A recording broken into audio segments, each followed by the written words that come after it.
Baik Pak, selamat malam. Perkenalkan, nama saya Razer Valeri dari kelompok Bluetooth. Di sini saya akan menjelaskan pembuatan video, tahapan pembuatan PCB board dari kelompok Bluetooth. Jadi yang pertama kita buka dulu skematik yang sebelumnya. Selanjutnya jika sudah selesai, kita akan pencet yang sini, kemudian terus switch to board. Yes, dia saja. Oke, sudah. Kalau sudah gini, sebelum kita masukin komponennya atau sebelum kita mentata komponennya, yang pertama-tama kita atur dulu gridnya. Jadi gridnya apa? Grid ini pengaturan untuk apa penggeseran komponen-komponennya. Jadi di sini sebelum gridnya kita atur, ini agak kaku ya. Kalau kita geser-geser komponennya, jadi akan kita ubah grid.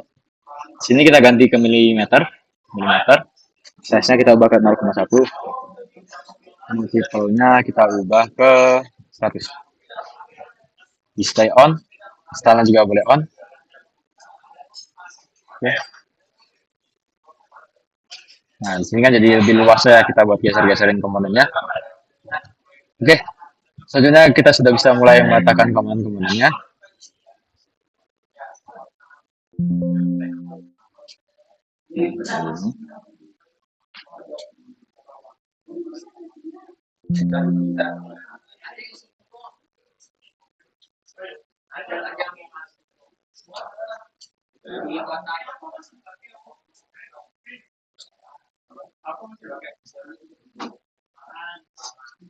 Kita buat dia lurus. Oke. Sebelumnya ini kita ubah dulu untuk desain sebelumnya. Sini buat clearance-nya kita ubah ke 10 mm semuanya. 10, 10, 10. Oke. Nah, ini kita rapikan.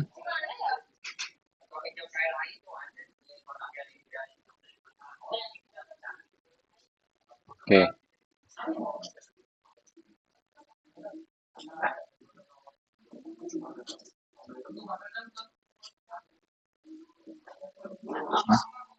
Nah, ini kan buat JND kan harusnya dia nyambungnya ke sini ya. Ini ke sini, tapi dia malah ke sini. Ini soalnya sebelumnya dia lebih dekat di sini, cuman sekarang kita ubah. Dia seharusnya lebih dekat di sini. Nah, buat supaya lebih rapinya kita bisa terapkan di sini. Nah, jadi lebih lurus kan? Lebih lurus. Oke, selanjutnya kita rapikan juga di sebelah sini.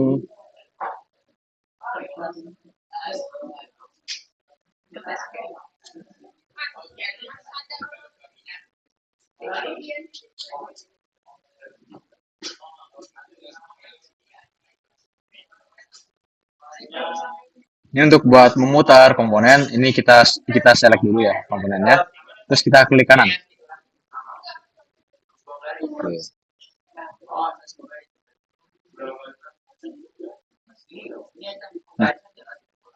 Nah, ini untuk supaya rapi, jarak antar pinhead sama ESP sama pinhead satu yang lainnya, ini bisa kita ukur kira-kira gini ya. Atau supaya lebih rapi lagi, kita bisa gunakan dimension. Oke, jadi pertama kita pencet dulu dimension salah satu kakinya. Lalu kita atur jarak di sini. Oke. Supaya hasilnya rapi ya, kita buat jaraknya 10. Oke, kita luruskan. Nah, lepas. Oke. Selanjutnya kita atur juga jarak pinhead pin 1 ke ESP-nya. Kita buka lagi dimension di sini. Oke. Di sini. Oke. Begini. Kita ubah dia ke 10. Nah, dari 10. Ini untuk tahapan ini akan kita ulang juga di sini. Untuk selanjutnya pengerutan atau pengkabelan ya. Bahasa kasarnya di sini saya sebut rute aja. Nah, untuk rute ada dua cara untuk penyambungannya. Ini bisa kita secara manual atau secara auto. Untuk secara auto, pertama-tama kita pencet auto router di sini. Oke, terus kita pilih top. Lalu masih menambah. Oke. artinya karena author di sini aja ya. Artinya, oke, benar.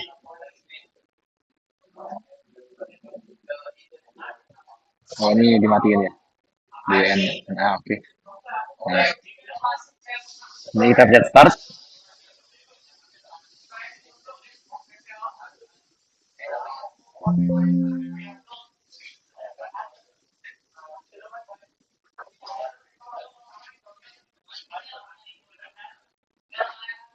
Oke, kalau mungkin ini saya anjur aja ya. Job. Nah, hasil dari auto route ini hasilnya kurang optimal, kurang bagus. Kayak yang di sini, ini sebenarnya dia bisa langsung lurus, tapi sama auto route dia malah dibuat menggok-menggok gini. Terus juga kabelnya juga tidak bisa kita atur ya, ada kecil. Harusnya yang 5 volt ini dia besar. Nah, makanya itu normalnya buat pembuatan rute itu dilakukan secara manual. Di sini akan saya hapus saja. Oke. Nah, untuk manual ini kita pencet dulu root out airware. Nah, untuk width-nya ini kita tentukan sesuai sama kebutuhan. Di sini saya gunakan 0,6.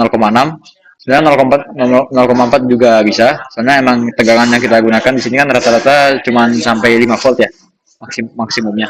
Nah, normalnya 0,6 ini kalau misalnya kita gunakan pada rentang tegangan 5 volt ini sudah aman. Oke.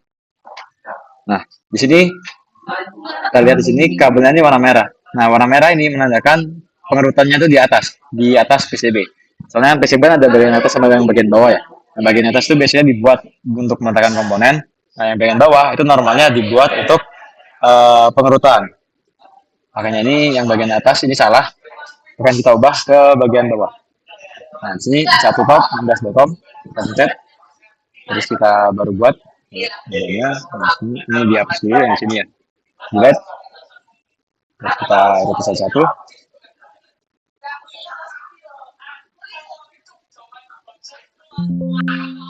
Kita rute satu-satu ya. Oke.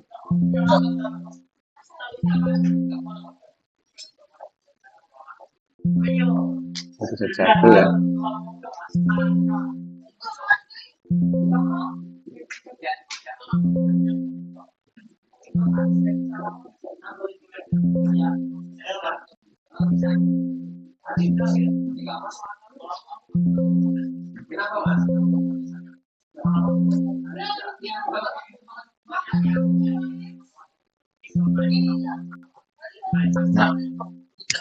Nah, sudah ya. Ini untuk pengerutannya. Selanjutnya untuk penambahan teks ya. Jadi untuk cara penambahan teks, jadi kita mencet dulu teks di sini. Oke. Ini teks yang akan saya buat adalah GND. GND. Nah, di sini teksnya dia ada di bagian bawah PCB ya, sebenarnya dia warna biru. Nah, ini seharusnya kita buat ke atas ya. Stop. Kita putar. Kita letakkan di sini. Nah, ini dia terlalu besar ya. Akan kita ubah. Kita pencet properties. Size-nya kita kecilkan. Kita buat 1 aja. Apply. Oke. Nah, ini kita buat simetris sama pin-pinnya. Nah, ini GND. Nanti untuk sebelah-sebelahnya juga kita beri nama. Seperti 5 volt, kita beri 5 volt. Terus kalau misal D25 ini adalah RX, kita tulis D25, JPIO 25, atau RX gitu. Oke, selanjutnya adalah pembuatan jumper ya. Jadi jumper ini apa? Jumper ini adalah pengerutan atas bawah. Jadi contoh, saya punya UART di sini ya. Saya gunakan satu UART aja.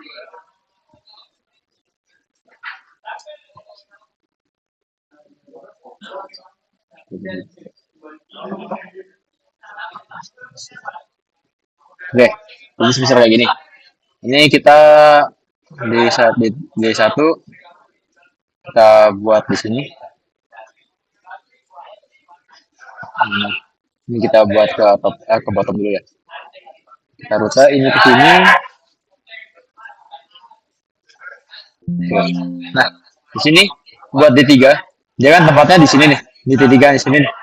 Nah, cuman karena dia ketutupan sama D1, ini Ini sebenarnya dia bisa lewat sini sebenarnya dia bisa, cuman hasilnya akan kurang rapi ya. Terus ini juga rute yang di sini bisa kita buat jalur yang lain. Nah, untuk solusinya bagaimana? Itu kita bisa menggunakan jumper seperti tadi saya bilang. Caranya gimana? Ini kita tarik ke sini dulu seperti biasa. Terus kita deketin di sini. Terus kita klik tengah scroll, terus klik kiri lagi. Nah, di sini kita kembalikan lagi dia ke rute bawah. Oke. Nah, jadi jumper ini untuk merubah dari yang awalnya rute atas dengan rute bawah, maksudnya rute bawah. Kita ubah ke rute atas, terus kita kembali lagi ke rute bawah supaya dia bisa lewat. Soalnya kan kalau sama kabelnya sama-sama di satu layar yang sama, itu kan kalau sudah dia tabrakan kan bakal bersambung ya. Makanya untuk menghindari persambungan tersebut. Jadi kita ubah dulu ke layar atas, kita kembali lagi ke layar bawah. Ini seperti ini. Oke, selanjutnya untuk pembuatan spacer ya. Jadi misal di board PCB itu dia biasanya di pojok kanan, pojok kiri atas, pojok kanan atas, pojok kiri bawah, pojok kanan kiri atas, itu dia ada lubang spacer. Jadi fungsinya itu untuk apa? Itu supaya board PCB kita itu bisa dipasangkan. Bisa kita pasangkan ke mana aja, bisa pasangkan ke akrilik atau ke tembok atau ke mana aja. Nah itu kita buat lubang spacer. Caranya gimana? Ini kita full, kita letakkan di mana yang terserah. Saya di sini ya. Nah, terus ini kita cet info. Nah, nah ini drillnya kita ubah.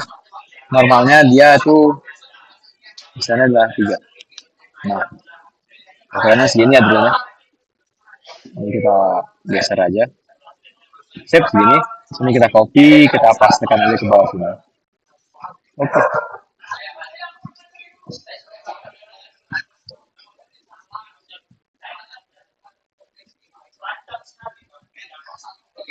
Oke. Bentar.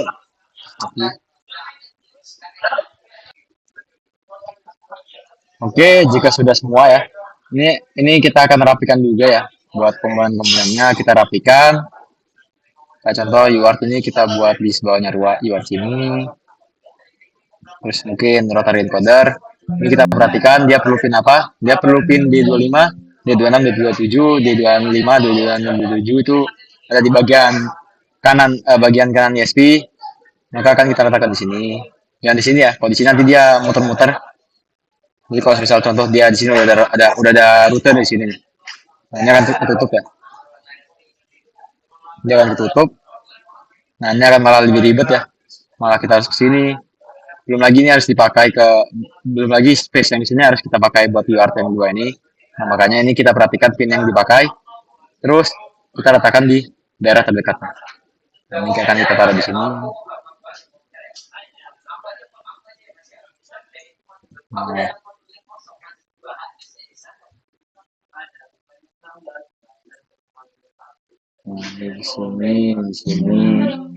di sini. Nah, ini ketutupan mungkin bisa dengan cara seperti ini. Ini kita balik aja ya. Kan D27, D26, D25 ya. Nah, ini kita putar. Nah, ini kan jadinya D25, D26, D27. Jadi bisa masuk lah. Ke sini, ke sini, ke sini, ke sini, ke sini, ke sini.